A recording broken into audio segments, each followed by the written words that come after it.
番組はご覧のスポンサーの提供でお送りします。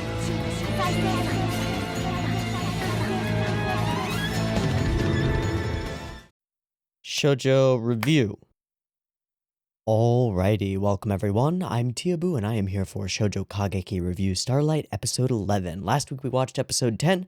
This morning I went ahead and, as I often do, went and rewatched episode 10. And I still think it's not the best episode of the show, but it does have some redeeming qualities that definitely became more clear to me at the end, or after rewatching it a second time. The first is that the focus on Claudine and Maya is pretty good. While I find the actual end to their story rushed is the best word that I have for it, and I'll stick with my guns on my saying that the idea that the choice to have them do this whole thing in French just kind of falls apart because the voice actors can't emote in French properly. It just ends up being kind of stilted and like, okay, sure. So that part falls apart. However, the actual buildup of their story and the way that things are resolved and the actual like writing behind the conclusion that they come to is pretty darn good. And the counterpoint sort of foil thing that's going on between Hikari and Karen and Claudine and Maya is also pretty nice. So opinion +1 for the general Claudine and Maya portions of the episode. As far as the Hikari and Karen portions of the episode, they real good. We'll talk about them. We'll talk about that thing at the end that's going to be the crucial plot point. Generally, I thought the fight was really fun. I didn't care much for the scenes of them like just going around and hanging out together. But I understand why it's here at this point. Like, we're about to dive into battle, and specifically we're about to pit our main duo against each other. It's good to reaffirm why they're doing what they're doing and hold on to that as we move forward, especially when betrayals or potential betrayals or faux betrayals, which is what I'm thinking, are a part of the picture. Because what we do if we reaffirm our characters' bond with each other is we make the audience question, okay, would Hikari really throw Karen under the bus? And the answer is obviously fucking no. Karen is the only reason that Hikari exists in her current state, right? The only ability that she has to hold on to any of her previous persona is because of her promise with Karen. Hikari fully believes that she owes Karen everything, and I fully expect that she will sacrifice everything about herself for Karen. However, that doesn't fit the play. That doesn't fit Starlight. So we're in a weird situation here because we have this is an outline for the way the show is supposed to go. This is the script, and it's been given to us, right? I had to go back to episode 9 to go and rewatch the portions of the actual script of Starlight that we get to see, because we get a very useful scene where Hikari and Karen go through all of it together. And I believe we get mostly Nana doing the narration, but it doesn't really matter. What matters is we get the fucking story, finally. And the story goes something like Claire and Flora, a long time ago, met each other at this cool festival thing. They meet the next year after promising to meet again, and Claire has lost her memory of Flora completely. This makes Claire an analog to Hikari, because they made the promise and Claire was excited for it, but now she's lost her memory. Boom, exactly the same idea, but Claire has this idea of her memory, right? She's got this feeling like there's something missing. She feels the absence of this thing, and so she believes Flora when Flora tells her that they're friends, they made this promise together. Okay. Flora remembers everything, but they choose to go to the tower together. And in doing so, Flora sacrifices a large portion of herself. It says that her eyes are burned away. So there's that, which is really interesting. What is that going to mean in context? And does it have a metaphorical reason for like blindness or burning away of your ability to see? Not sure. I mean, how does it relate to Starlight? That's something that you see, or the ability to view plays and experience them on that front in the first place? I don't really know. But okay. Claire loses her memory but has this idea of it. She and Flora go to the top of the tower. Flora sacrifices herself, falling from the tower, her eyes burning, in order to return Claire's memories to her.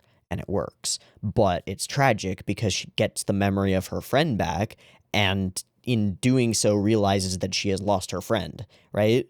It's like, oh, by the way, you thought you were an orphan. We found your father. He's been alive this whole time, except he died yesterday. Haha. Fuck. Shit. All right. Well, I have a dad, but he's dead. Okay. I have a best friend, but she's gone. Oh, all right. Great. So that sucks. And that brings up the question because, well, who falls? Wait, no, that's right. Wait. Oh, shit. Now it's just confusing. Oh, no.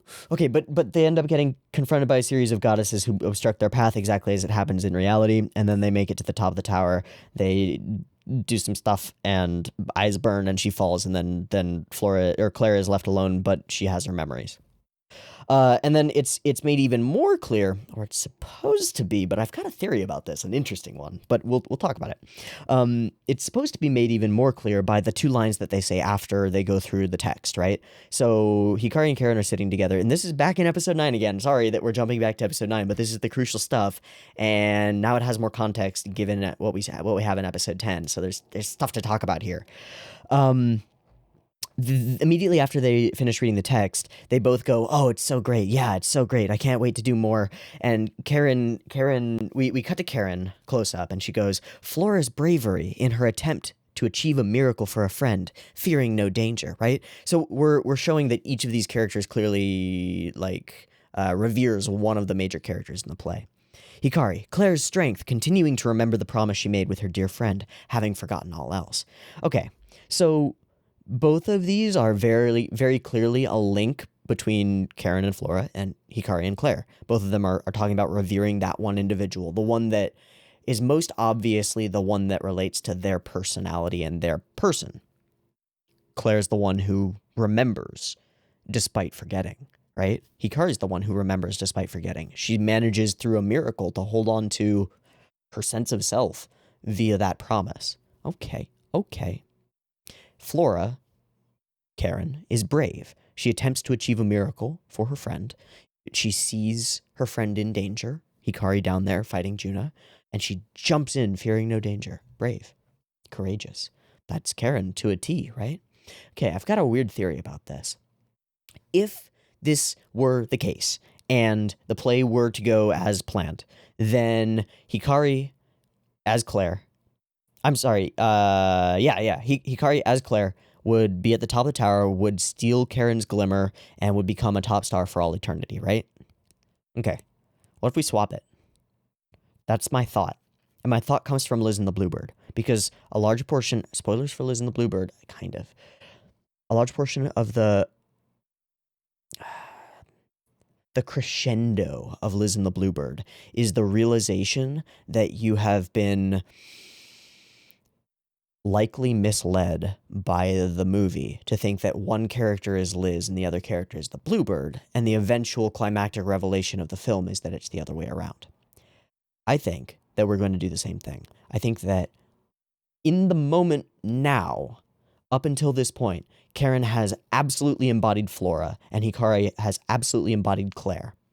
However, I think that in the last choices that they make, potentially in this episode, it might take two, that Hikari will come to embody Flora by being brave, fearing no danger, and attempting to achieve a miracle for her friend, for Karen, right? Because Hikari is the one who will willingly self-sacrifice. She's the one who she owes her life to Karen in her own mind, in a sense, right? And she will not steal her glimmer. She's said that before. And so it should be pretty clear to us that the cliffhanger isn't a cliffhanger. Like that there's no way that this is a genuine, straightforward betrayal, that this is a play. This is a ploy by Hikari. But then what if Karen is the one who is strong by continuing to remember? Okay, so what if Hikari, bravely, fearing no danger, creates a world where A world that forces Karen to be the one who remembers, like a photopia, a world where Karen is top star, right? Something like that. Either a world where Hikari never entered the system, but I don't think that works because then Karen wouldn't ever enter the system, right? She wouldn't ever become a dedicated winning stage girl. She was always last in every single run until she had that bond and promise, right? So maybe we wish for her to not need the promise and to make it to top stardom on her own, right? So we end up in a photopia reality where Karen is the Maya of the school and has always been, and Hikari is separate from her, and she has no memory of Hikari. So that way Karen gets to keep her glimmer forever. Hikari sacrifices hers, but she's okay with that. But Karen remembers and breaks through, making having forgotten all else, breaks through and brings reality into being. Something like that. Something like that. Where we meet a Karen who has everything that a stage girl could ever want, who then realizes that there's a void that she lacks, and that void can only be filled by Hikari. And then we follow, maybe for an episode, Karen trying to find the missing puzzle piece that is this person that she's so connected to. Something like that. Something personal, right? That switches the characters' roles. I think that would be the thing to do. Especially because that would be, we would be playing with Otokiyaku and Musumeyaku, right? We would be switching those two roles, something that we've been wanting to do with the show, but we've been kind of rigidly constrained by it. And I think that was especially apparent in the Maya and Claudine episodes, right? Constrained to roles is a thing that this show doesn't like. It has the opportunity to break roles as a climactic moment. I think it will. I think if the writers have their head on straight, they'll do something like that. Now, this is just me speculating off the tip of my tongue. So I have no idea if this is going to come to bear, but we may find out in this episode. I'm kind of expecting that we go to Apocalypse Future. I expect that we go to a changed world in this episode. We will. That's my expectation. I don't know what we can do otherwise, right? Like we can't spend we can't spend time here in the tower in the audition grounds. We can't spend too much time. We can spend a little bit to recap a little, and for Hikari to make her choice, and then probably to have her like framed with Kirin, and Kirin be like, "So, what do you wish for?" And we cut away. Something like that, where we don't get to hear what she wished for. We see a weird world that doesn't make sense until we put the pieces together. I fully expect, because we have wish-granting powers, Madoka. Like, from the outset, you bait a bunch of girls into a creepy, soul-stealing, competitive environment with the promise of a one wish, any wish. You gotta think Madoka. And so if you think Madoka, you think altering the world permanently on a level that's unimaginable at the start of the story. In the same way that Nana's alteration, her repetition was unimaginable at the start of the story. I mean, I wouldn't have ever even come close to predicting a thought loop or a time loop type of thing in episode 1. I'm sure that there were people who did, because people are fucking crazy and smart, and also millions of people posting their theories. You're going to get some right. But would have never been able to see it coming. So I'm kind of expecting another never going to be able to see it coming, which makes it kind of paradoxical because I expect the unexpected. All right, we're blathering now. Hikari's at the top of the tower. Karen is falling. How is this going to play? Will Karen fall all the way?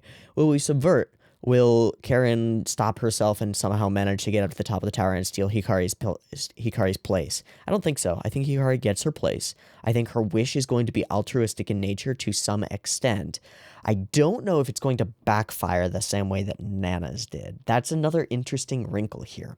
We don't have a transparent wish granter. It's not like computer code where, Like, the computer is never wrong when you're a programmer. Your computer is almost never wrong, unless, I mean, there are bugs. There are always bugs. There are compiler bugs and errors and things that can go on behind the scenes that can fuck you up, sure.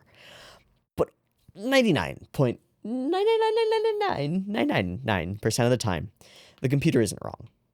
When you type in a piece of code, if you typed it right, if you conveyed the right information to the computer will do what you wanted it to.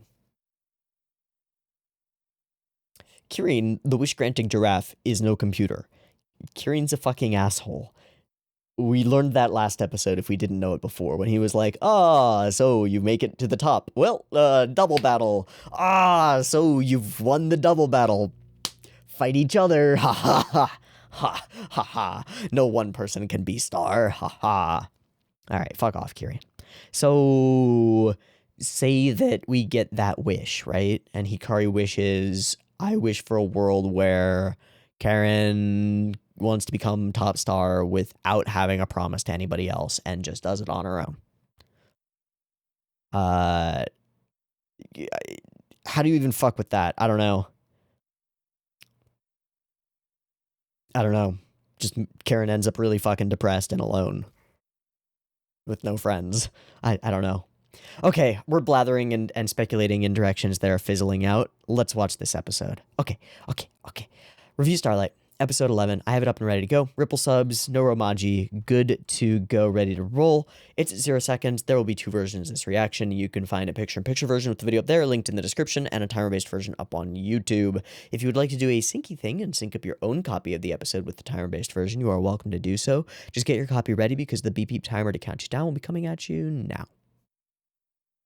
And Karen is falling. Okay. And down she falls. And shock. Yeah. Yeah, that's gotta be rough. Okay, she just poofs into the water and she's alive. So we're gonna talk it out. Yep. What is your wish? Oh, there's the glimmer. Yeah. Oh, wait. 1, 2, 3.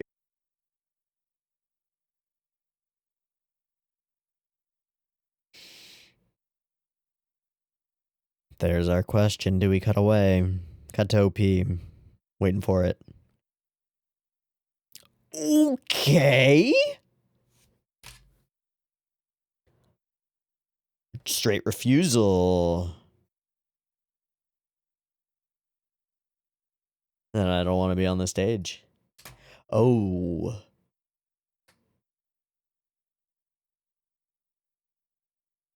You'll provide that yourself? Becoming Claire. Full bravery. She must sacrifice. She has to burn her soul to create that energy, doesn't she? She'll lose it. That's the problem. She can't be eternal. It's self-sacrifice. So, why? Yeah. She doesn't know. Position 0.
T.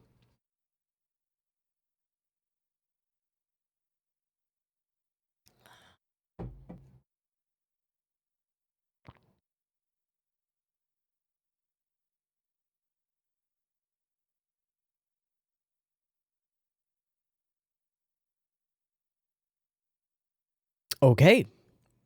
We're in time skip land. We're in dystopia world. Uh-huh. So, wait. Is that Aphrodite gone? Wait. Oh, okay. She left. She's trying to let you in.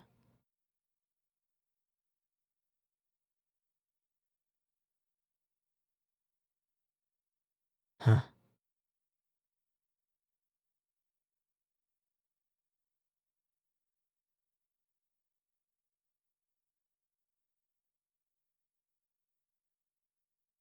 Not at all. Didn't say.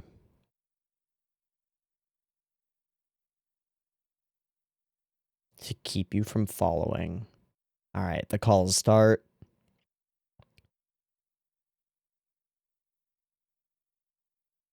Disconnected. So, our switch is continuing, isn't it?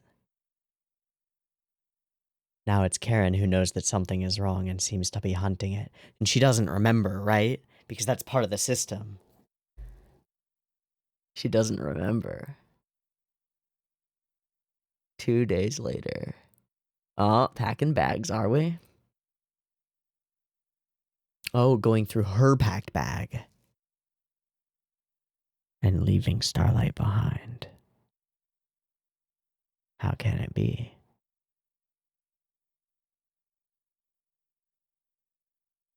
Oh my god.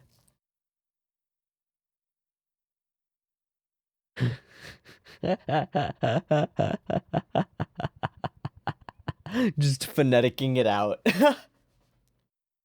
And didn't work. Or did it? Okay, we're looking for missing person. All right. Yeah, there's no reason to be suspicious. She was going. I don't know, man. Oh, hi Shinobu. What? Wait. What? Suddenly a Polyvore character appears. What? What? Where did I last see her? Odd, I can't quite remember. Aquariums? Okay, we're gonna hunt all the spots. Cool. And going back through them in the previous episode helps with that as well. Oh, jeez.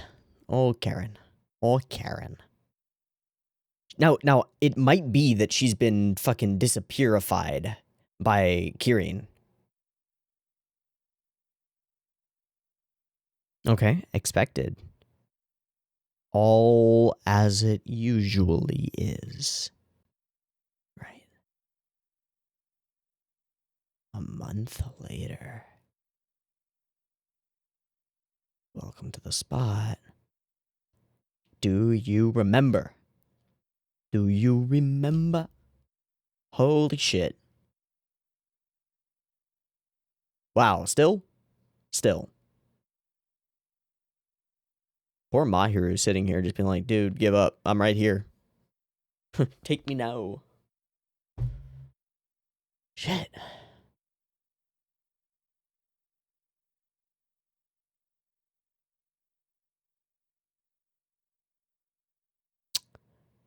I am now getting the distinct impression that Kirin whisked her away into non-reality world.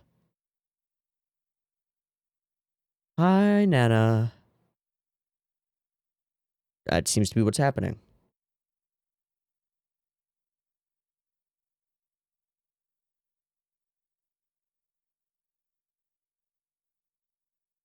Makes sense, because you were stuck in the loop for fucking forever. Okay, wait, what?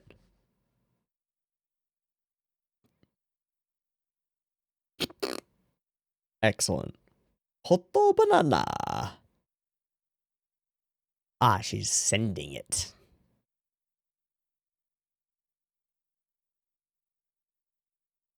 I don't think she exists anymore, bud. All right, replaced. Mm-hmm.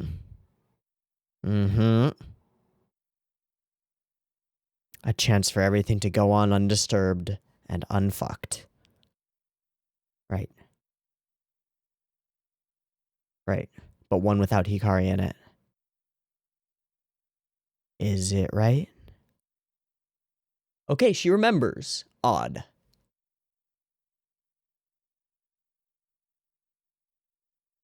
They're all returned? Yeah.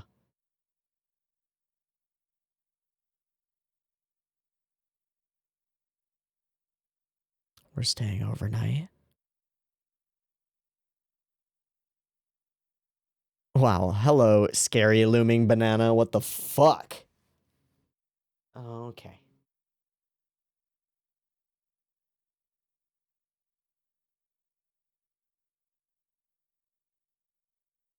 It.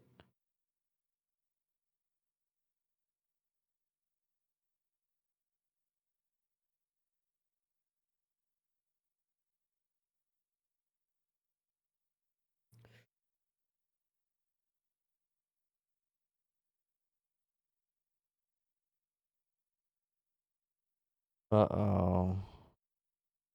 And we're getting talked down to by backstage girls. That's how you know you've lost it. Yeah, we need you. But we need her to keep looking. Don't give in. Remember the promise you made with your dear friend, having forgotten all else.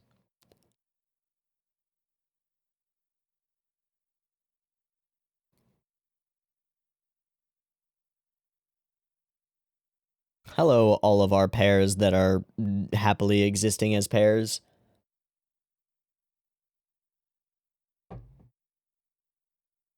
Furora. Kureru.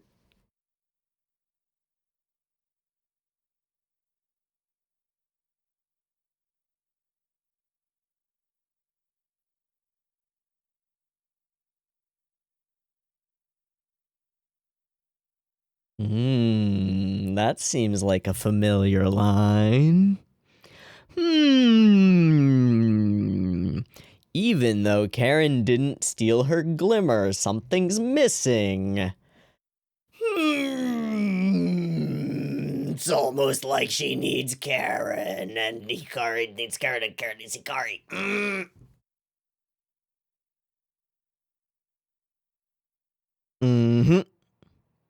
And it's a one-to-one line mirror for the Hikari moments. So now Karen is completely becoming Claire. What's the reason? Nope. That thing.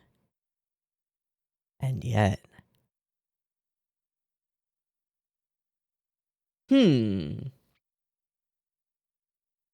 It'll take it away from you. Your love for the stage. Your passion. Yeah.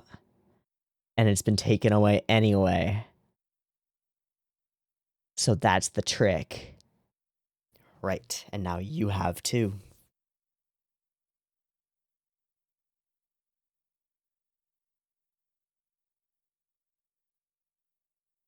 Is gone. Now you're reaching for the stars. Oh, or just gonna hide under there. Does Nana doesn't remember. Yeah, but all of it twisted.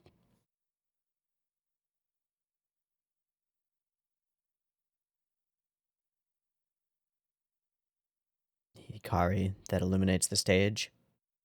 Right. But she's still... that was what she saw in that moment. Right. Because she chose not to take it. But Karen has. It's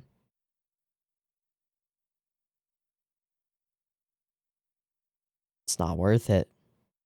It's for someone else.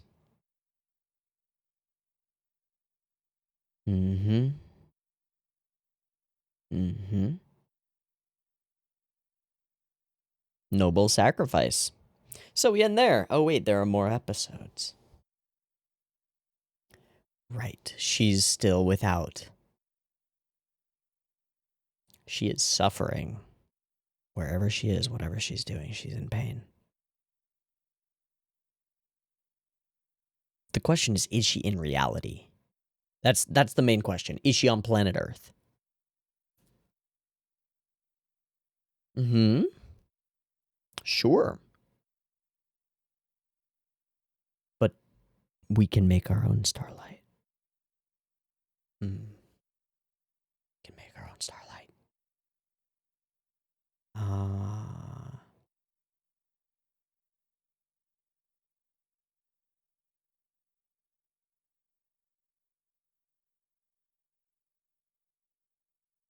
Nearby and distant.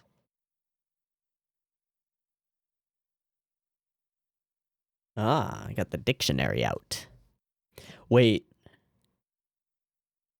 What if we mistranslated it? What if there's ambiguity in the interpretation? I'm not gonna pause for that. That's not enough to pause for. Yeah. Uh-huh.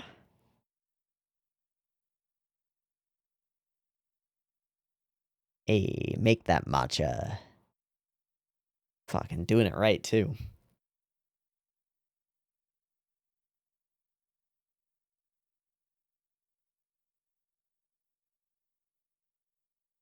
That line still doesn't make sense. Right. Okay, that statue's still there.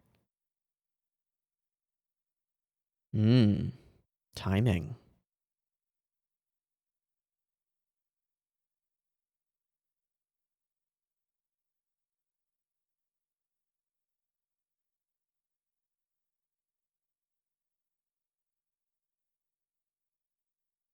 Left behind.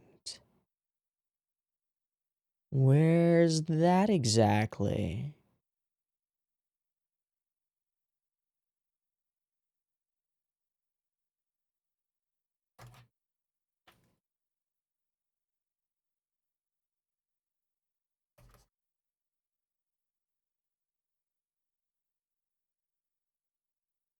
There's extra.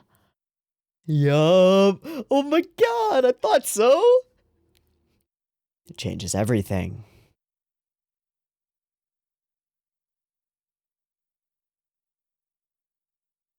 Mm-hmm.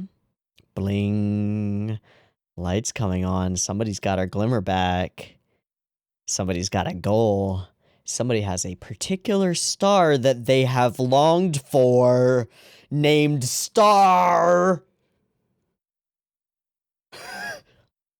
Not really named Star, named Light or Sparkle, but you know.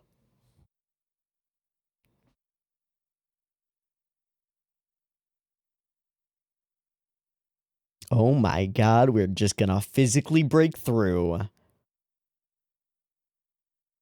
So, what's behind the real curtain? The real stage.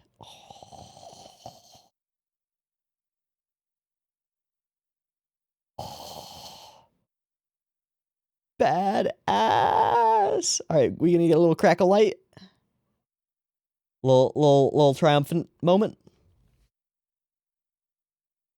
Bling blong.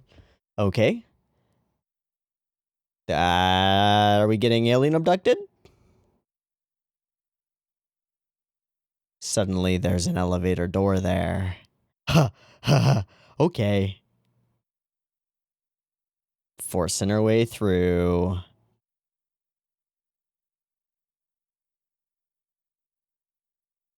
Hey. Now it's stairs. Stairs leading down.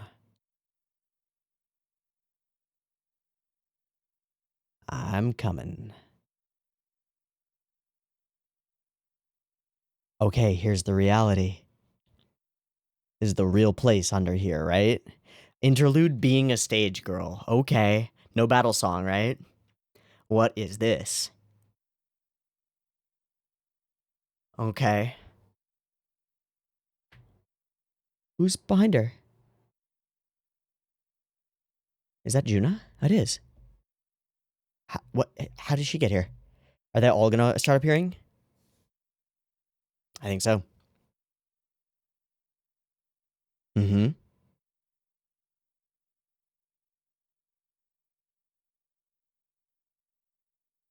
I will seize my own star. Aww.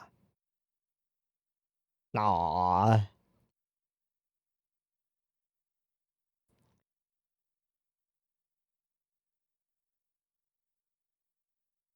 Go on, Karen. Go on. Are we gonna stop by each one of them in turn? Probably.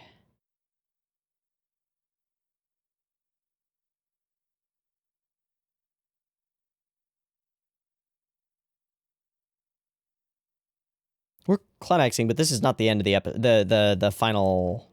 No. There are more. There's 12, and then there are the OVAs. Okay.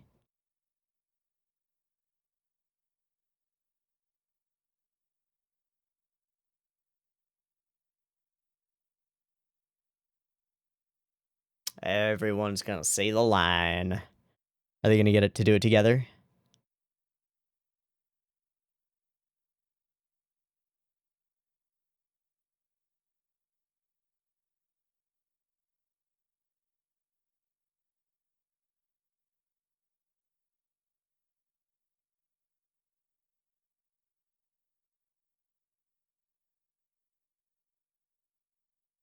Hmm. Hi, Nana. Waiting for you behind the stage. The tower moment.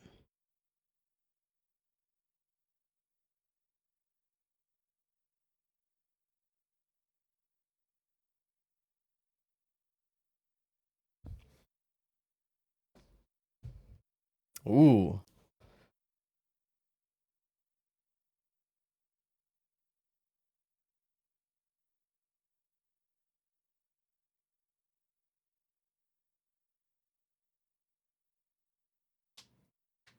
This song, shit.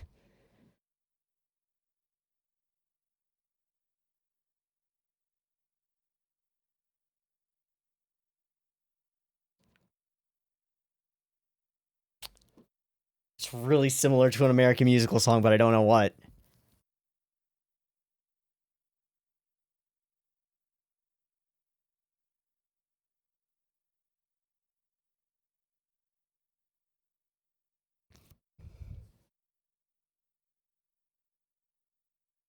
All right.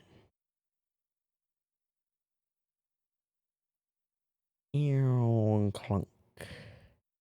And what will we find? The tower. The tower. Ooh, it's a little tiny tower. Little tiny baby tower. Are we gonna have to fight for it? Oh, all the messages. Wow. Yorimoy, a little bit. Do you remember the promise that we made?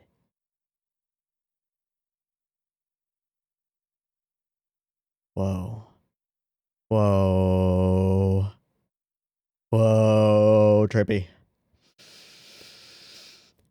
Only one thing to do, baby. Let's go. Forward.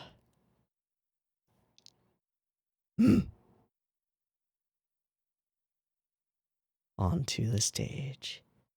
And Fiend. Oh, okay. Okay. So I think episode 10 might be my least favorite episode of Revue Starlight so far. I think episode 11 might be my favorite episode of Revue Starlight so far.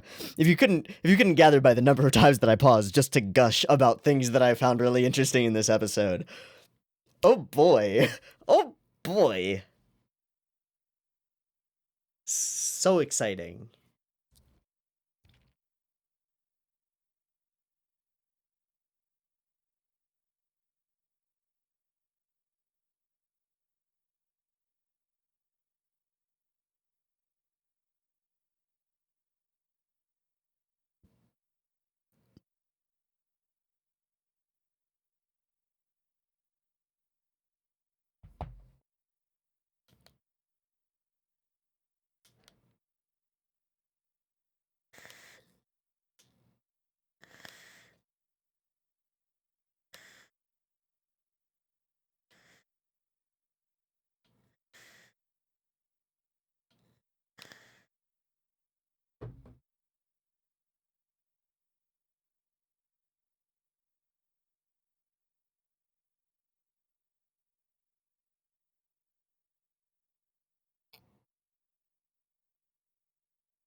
Okay, there's something at the end here.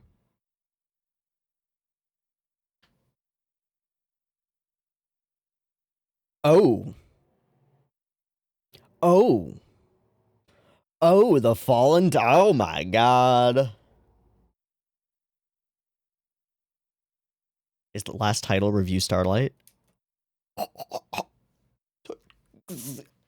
Awesomeness overload. Okay. Okay, look at that. We actually get to see the landscape.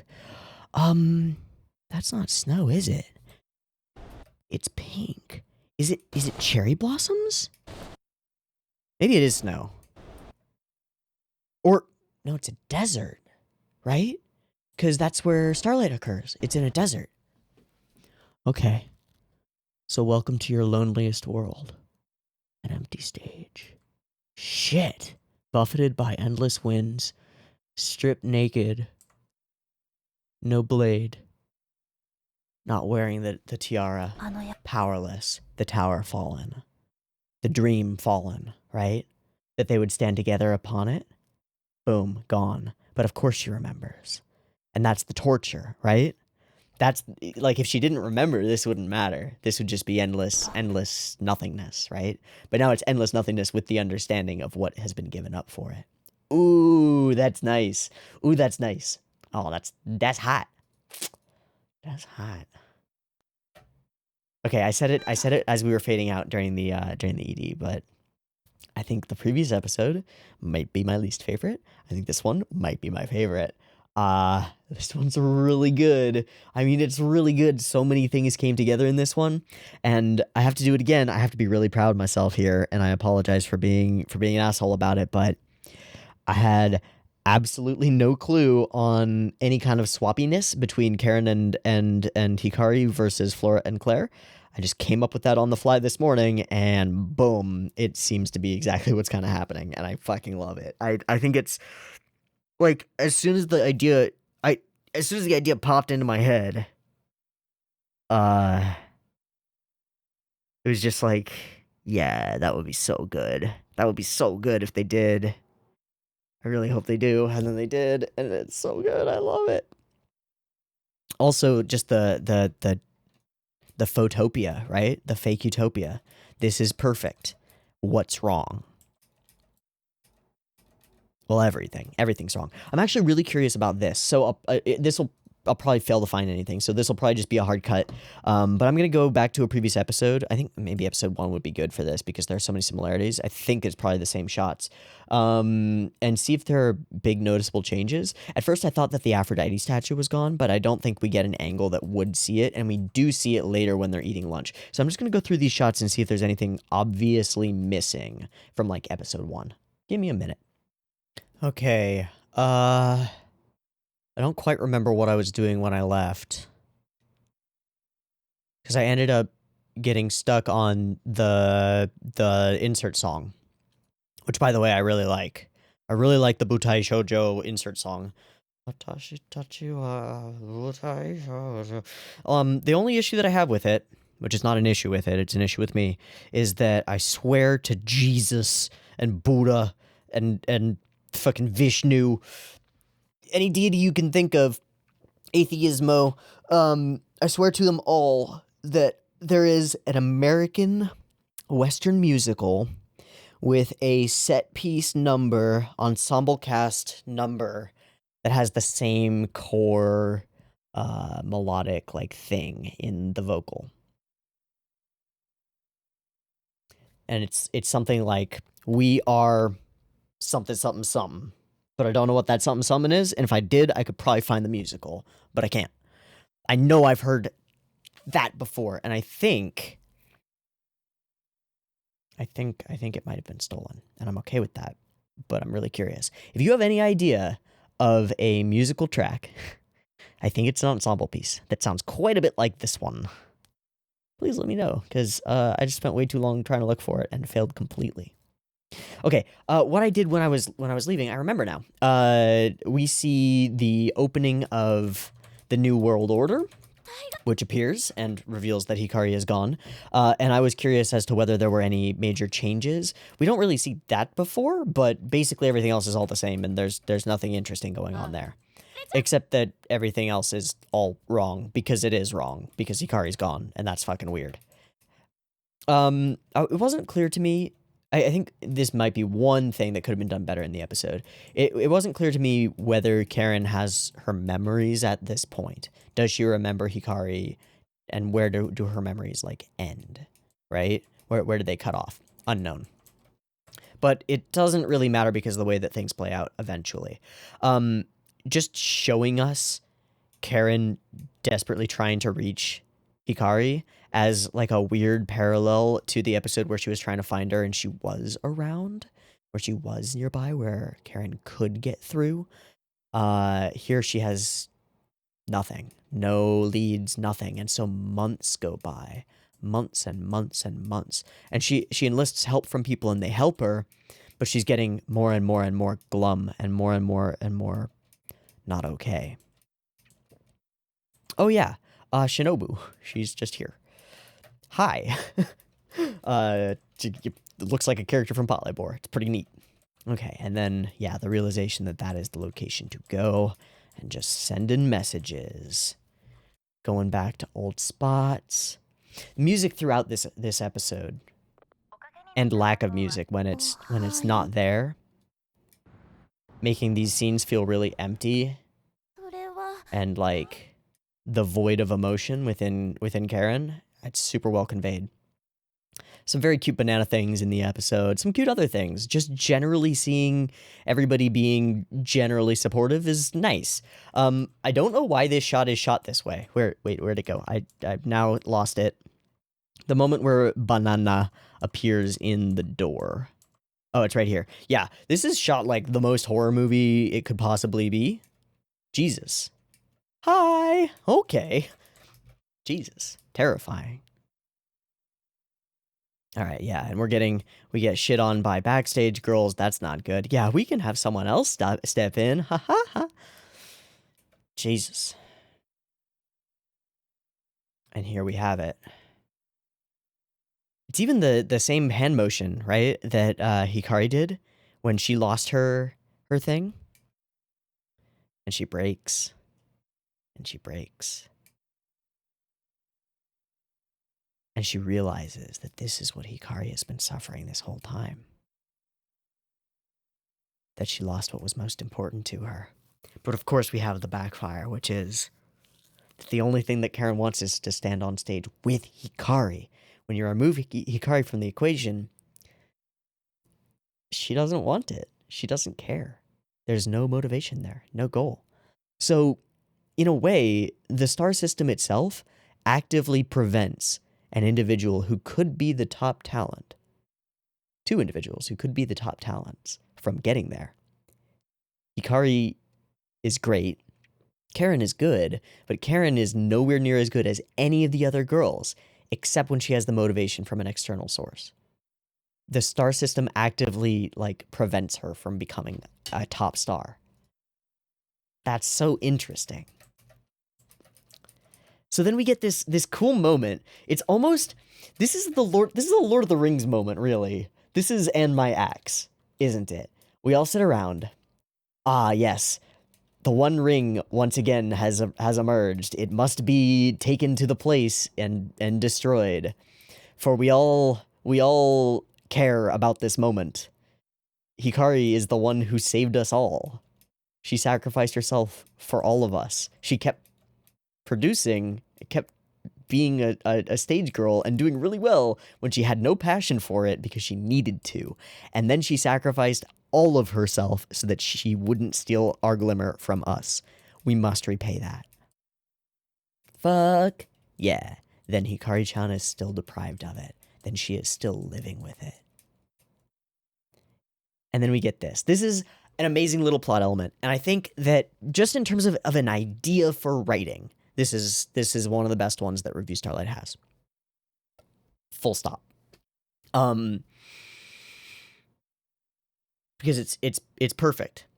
What if our entire system is founded on a misinterpretation of the play? What if our entire outlook is founded on a misinterpretation of the play? A slight misinterpretation.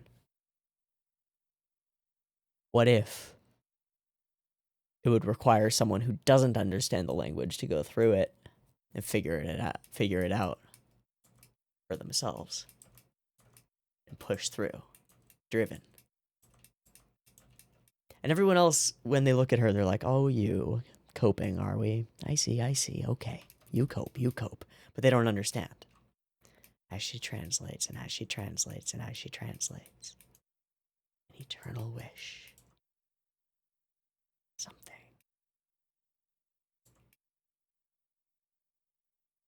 Claire, left behind, was made to pay for the sin of trying to see the stars. Wait.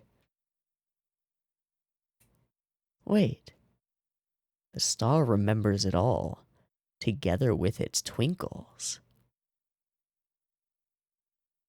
The shining of hope. Your shines are the starlight. Gathering them is forgiveness. A wonder of night. Ooh. As a new sinner, a new prisoner to atone for their sin. So, she suffers for them, allowing them to continue. Which means she's still in there. Which means every story, every starlight we've seen has been the wrong play. Flora falls from the tower, and then the play ends. But it doesn't have to end there. Nobody ever knew what happened to Claire. Now that we know, Floria's getting back up on her feet, isn't she?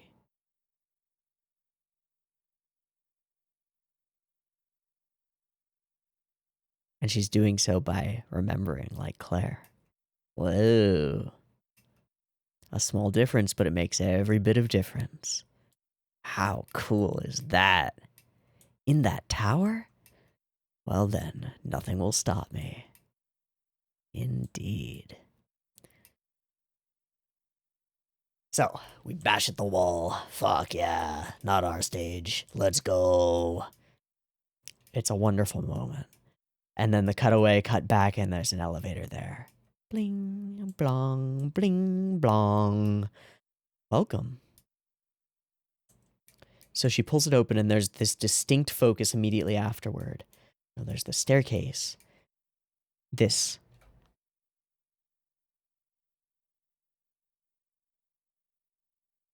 Usually crossing thresholds are a moment for the character, not a moment for the threshold.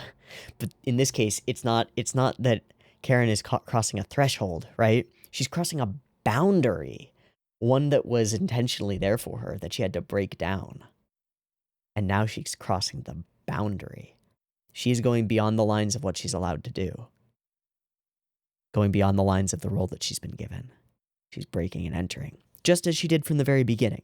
I mean, the inciting incident of the entire story is Karen breaking in and inserting herself into the performance when she shouldn't be there. So she breaks the rule here. And in doing so, enters into a reversed tower.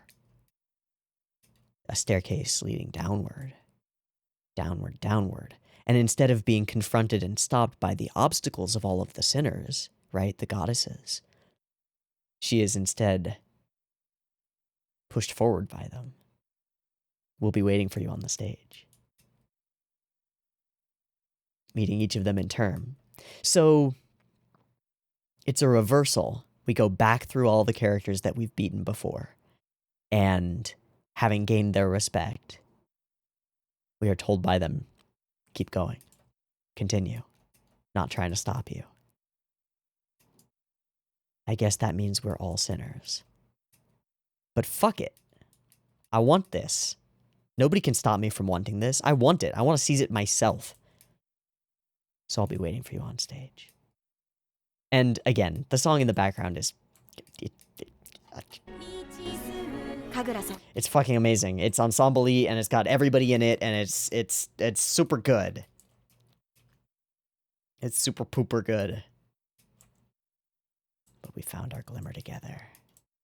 I'm sure there's a purpose, and so I'll be waiting for you. Gratitude for the stage itself, yes. Can't yet live up to our ideal selves. We're closer today than we were yesterday. changing, moving, pushing. A light that will never fade. Excitement and passion that will never run dry. The things that she tried to hold on to once. An eternal moment burned into memory. Yes. These will fade, but must burn brightly. Burn that moment into us. We can't recapture it, but we can hold on to it if we want to. And so I'll be waiting upon the stage. Position 0. The other duo. Watashi tachi wa. Oh. I feel like it's like Heather's or... Ugh. And of course we pull in the Shakespeare, all the world's a stage. And we are merely players. We enter, it is a fallen tower. Or no, it's a reversed tower, a mini tower, an unreversed tower now, because it's reversed, and then it's not. What? And then the phone on position 0. That's weird. Plugged in. And reachable. And she can hear this because it's part of the torture. Like an asshole giraffe. A lot of wonderful use of camera tricks. It's the same thing as like the rear back cut away from the concrete wall that she's bashing with the crowbar. Rear back, cut to the hands, cut back, and then she's hitting an elevator because the elevator door just appears. In the same way, she picks up the phone and then suddenly it's this golden ticket, right? She's in magical land. Things are representative of other things. This is her ticket toward Hikari, right? Do you remember the promise that we made? One ticket to the stage of destiny, and it shall be bestowed upon you the star which you have longed for, which in this case is not glimmer and is not a star. It is Hikari herself. That's the star that she wants. Boom, another threshold crossed, another boundary broken. I'm entering. This is my stage now. And we cut. Boom. That's fucking perfect. I don't know how it's going to resolve. I actually don't really care. I don't really care at this point. I will next week. I will care plenty. And I'm sure that I'll come up with other things to talk about just as we did this morning. But wow. From the insert song to the roll swap thing that's kind of going on here to the really good conveyance on the sequence where we're realizing that Hikari is gone over months and months and months and time skipping through it. Really solid. To just the idea that she would go and translate Starlight herself and discover that there's something wrong with the interpretation of the play that she knows, and that would be the thing that inspires her to go and make it her own, right? To change the story as it is written. Or to make it right? So now she seeks the star that she has always longed for. She'll find it and get it. I assume that she's going to have to fight Hikari, because we've been waiting for it for so long. I assume that fight will come down to some form of like, no, I must stay here and suffer so that you can be free because I love you. And then, no, I don't want you to suffer. Come back, be normal girl. Unless she chooses to sacrifice herself and suffer as well so that they can just be together on an empty stage, even if there's no audience and nobody to play to, and they don't actually exist anymore. Maybe. That seems unsatisfying. If Karen's like, yep, I'm just gonna be tortured endlessly. It would be like Shinji accepting instrumentality in Ava. It would be wrong. Although that's what I thought happened in Ava the first time I watched it. Sorry, but okay. I really like this episode. I like it a lot, man. So many quick things that feel really powerful. I think that's pretty clearly shown in just how many times I felt like I needed to pause over the course of the episode. Unfortunately, that means that we've already talked about a lot of the things in like the first half. But that's okay. Talk about it once. That's fine. She's lost it, man. We watch her go through the same journey as Hikari. That's so cool. That's so smart. It's so smart. Super smart. Some great visual moments, some great just general stuff. Like the moment of Hikari in the cage made by the tiara and the giant creaking wooden door closing sound. That's an inspired shot. That's an inspired scene. I think that is one of the best scenes of Revue Starlight, full stop. It's just so good. That's just so good. And I think the whole descent down the tower, kind of, I mean, it's weird, but it's a reverse hero's journey at the end of the story, right? Karen never had to go into the abyss up until now. She never had to go into the depths of despair and find some greater strength. She had that strength from the outset, right? She was confident in that promise from the outset. You could say that when she lost Hikari the first time and went like seeking her, that she went into the abyss, but I don't think so. I don't think so. Karen has never dropped into the abyss. Like in the metaphorical hero's journey sense, where the character must descend from their mortal plane into an ethereal realm where they will gain some kind of power that they can turn to bear after they return to the real world.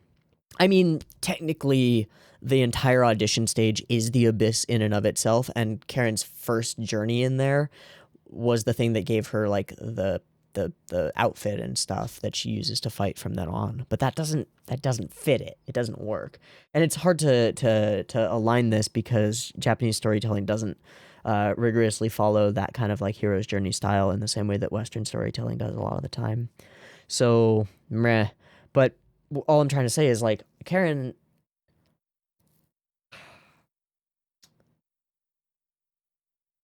I guess the closest we came was Karen's loss. Her sort of smackdown, like, no, you're not ready. 100 years too soon by Maya. Where she gains more strength by reaffirming the promise. I don't think so. I don't think that works. So now she's descending into a terrible place in order to rescue someone. Actually, that's different, isn't it? It's not a descent into the abyss. It's not the classic hero's journey. It's Orpheus, isn't it? Orpheus Smith? I think it is. No. Orpheus myth. Yeah, it would be Orpheus. It's the end of the story. So the story of Orpheus is there's this boy named Orpheus. He's part god or something. And bitches love his fiddle playing. It's a lyre, but bitches love his lyre playing. And then he falls in love with this one girl who really loves his lyre playing. And then she's out dancing in the field or something, and she gets bitten by a snake and dies and goes to hell because everybody goes to hell. Get wrecked. So she's in Hades, and Orpheus is sad, but he's like part god and whatever, so he's got some power. So he journeys down to the underworld and is like, yo, Hades, can I have my wife back, please? And Hades is like, well, sure, why not, bud? But on one condition. There's only one condition. And the condition is this. You have to walk her all the way out. Yeah, you have to walk all the way out, and if you turn around before you actually make it all the way out of the caves, you will lose her forever. If you are patient, however, you'll have her as a normal woman by your side. So they start walking, they almost get there, and then he gets really worried. And he's like, oh shit, what are the gods tricking me? Is she not actually behind me? Are they only giving back a ghost of her or whatever? So he turns around and loses faith. And when he turns around, her spirit gets whooshed away. It's like the JoJo alley, except that he loses her instead of, losing himself. So, rip. That sucks. And then he couldn't get back to the underworld, so he killed himself. And also was struck by lightning, or in a different version, was struck by lightning to prevent him from revealing the secrets of the underworld to humans. If this is inspired by Orpheus, Then what if there's a catch to the rescue mission? Seems like a complicated story to tell in the next episode. I don't think so. I think it's gonna be more straightforward. But if we get there and Karen's like, "Yo, come with me. We can be normal," and Hikari's like, "No, my sacrifice must be eternal. Otherwise, more people will have to be sacrificed." That might track, and then we might have to fight it out of her. Like, no, be my friend. I could work with that. That could be good. God damn, this episode is so good. It's so good. All of the backgrounds that we descend through, all of the locations, these trippy landscapes. Again, non-Euclidean hyper catwalk space is freaking awesome. And I think the very tasty icing on the top is Butai Shoujo. That song is dope. It's just really catchy and really good. I mean, it's running through my head right now. I like it. I like it a lot. Okay, I think that's our wrap.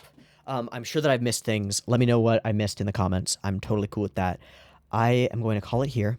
I've been Teeaboo. This has been Shoujo Kageki Revue Starlight, episode 11. I hope you've enjoyed it as much as I have, and I hope to catch you next week for the finale. See you there. Peace. Hold up.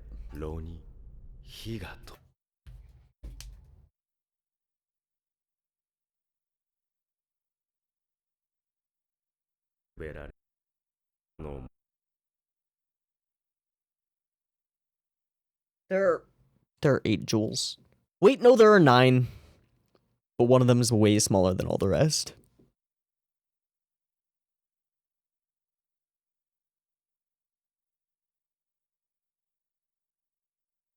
Eight shining clear gems and 1 glowing top star. The size of all of them combined. The centerpiece. Holy shit, dude, we could have figured that out from the beginning.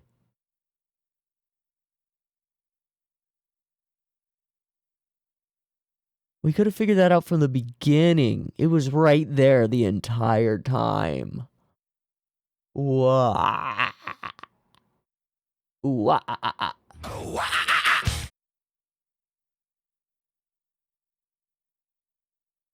Okay.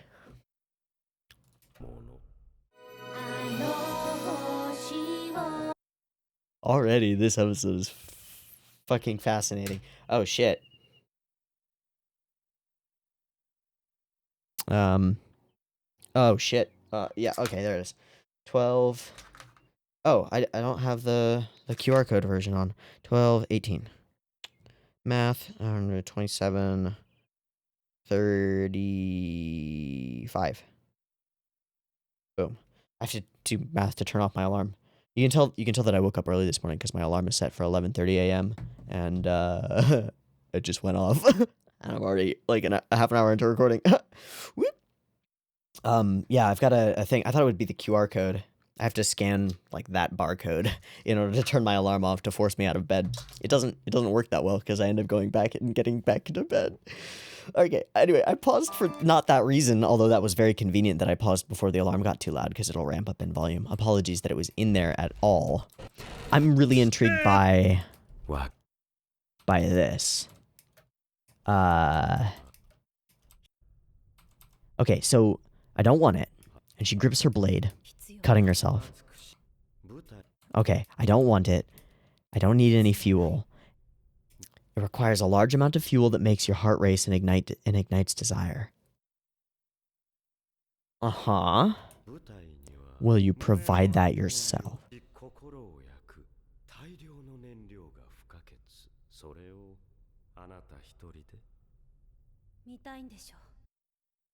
An unpredictable stage, using the thing that she knows he wants to bait him into allowing it, so that she can somehow use it to outplay.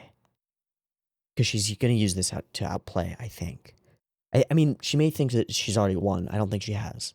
I think that there's a third shoe that needs to drop.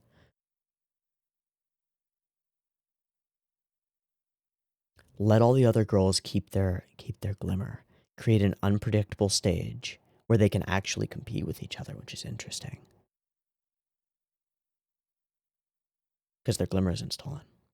It also means that all of the members of the play will be giving it their all. Like, there won't be anybody who will be in the situation that Hikari was in her previous play, where she was just kind of like, I don't understand why I'm here anymore, you know? So that seems pretty good. But this idea, you will provide that yourself.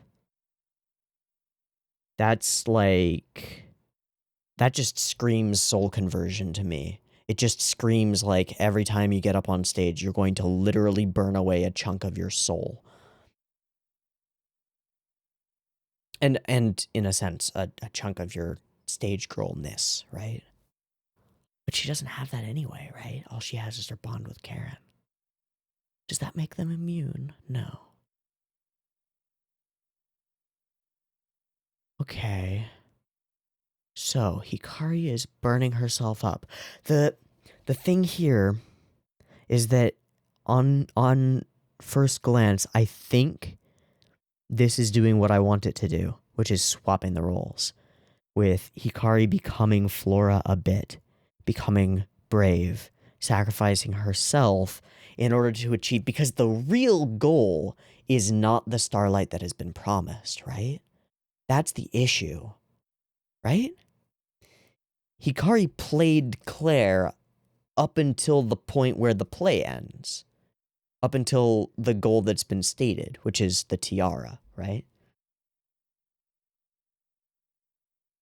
And then, in that moment, she becomes Flora, the brave one, who fears no danger and sacrifices herself for her friend. Because she's seeking the real goal. So, as personas, as actors, each of them has been playing, Karen has been playing Flora, Hikari has been playing Claire, and now they're swapping those roles because they're being real to themselves. And the reality is that Hikari is brave. And Karen is strong.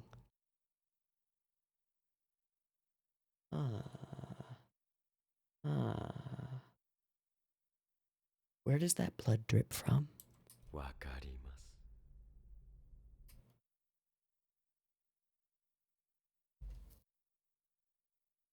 What does this mean? I'm really intrigued by this moment now. Blood drips from above. We know that this space can be somewhat non-Euclidean if it wants to. Like the reversal of the tower, the upside-down tower within the tower, and any of the warping that's happened during any of the reviews. But here, where does the drop land? Does it land on position 0? Do we know? We don't know. We just know that it drips from her left hand and falls onto her own right shoulder, staining her with Karen's blood. So she's standing on the ground floor of the stage, but also standing at the top of the tower? So is it that she's in superposition? She's at both places at once? Or are we thinking with portals and anything that falls from where she is falls upon her because she's the top? I have no idea. Also, she gained a new pin, a second pin. That's interesting. I wonder if that has any kind of meaning. Except maybe more power. Okay. Back to the OP. And she has ended up being framed within. Yeah, that's super something.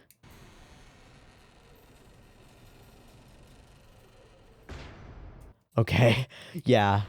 That's so great. This is a wonderful moment. This is cool. There's a term for this. Fuck. I was looking at this just a little while ago. It wasn't that long ago. I was thinking of this term, and I filed it away because I wanted to talk about it when it came up, as soon as I saw it. It's where you use the wrong sound effect for a visual to create a particular effect, or to evoke a certain emotion. In this case, we use giant creaking double wooden door. Slamming closed, along with the visual of Hikari trapped within the Ikuhara-esque birdcage of the tiara, framing herself within the heart of it, wearing it, but stuck within this cage, right? And then also by the spotlight, which is cool. That's cool. But then the use of the door. What do you call that?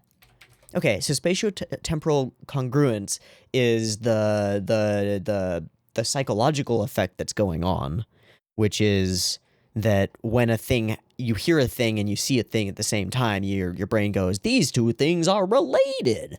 For example, when you see like a Western cartoon character run into a wall, and then there's a cymbal crash, like your mind goes, that was right. If you actually think about it, you're like, cartoon characters don't make sounds when they hit walls. You know? That's not what I sound like when I hit a wall. Connected linguistic metaphors and... Okay, fuck it. It's like a synesthetic effect. It's cool. I like it. It conveys a lot. She's trapped by herself in this moment now. The doors are closed. It's ogre. And she is down there fallen. Woof. Woof woof.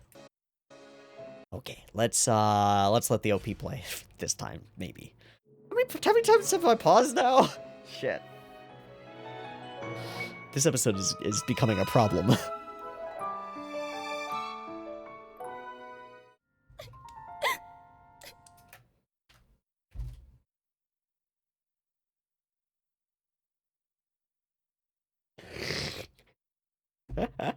It's Gifts of the Magi.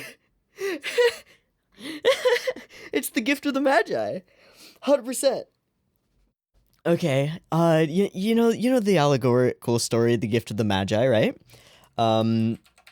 There's a couple, and each of them has something that they really fucking love, and they also have something that they really crave, right? Okay, so the initial story is...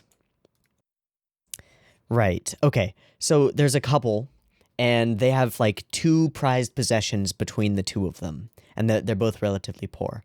The woman has beautiful long locks of flowing hair, and the man has a gorgeous gold pocket watch that's a hand-me-down from his father. Christmas comes around, and each of them wants to get a beautiful gift for the other. So the woman goes, or let's start with the man. The man goes and he buys this set of gorgeous ivory and silver combs for his wife's hair, so she'll have these beautiful combs to match her beautiful hair, and she'll be able to comb it out and keep it nice and wonderful the way that she likes to. She wants to get him something too. She wants to get him this beautiful platinum chain for his gold pocket watch so he can wear it around with him.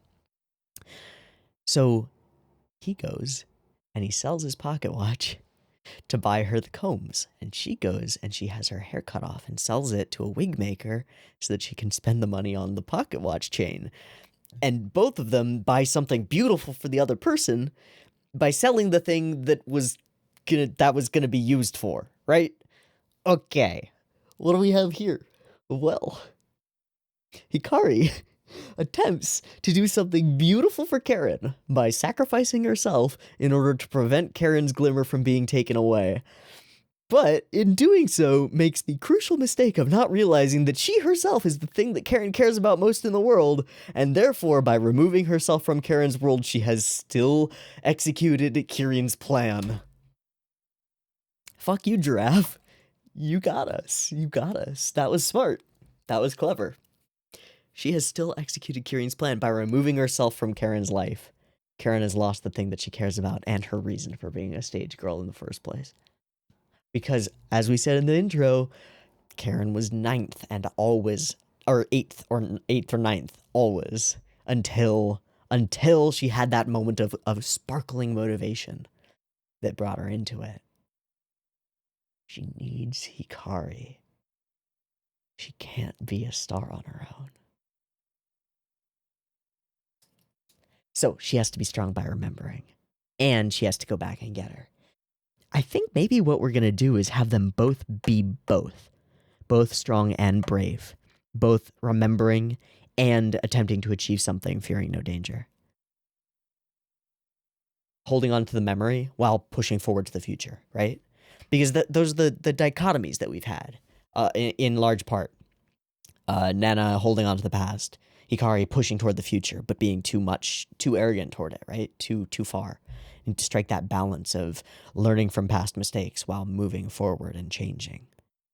This is fascinating. This is fascinating. Karen has lost it. Hikari fucked up. Because, again, it's a devil's bargain. It's a devil's wish. So she wished for a world.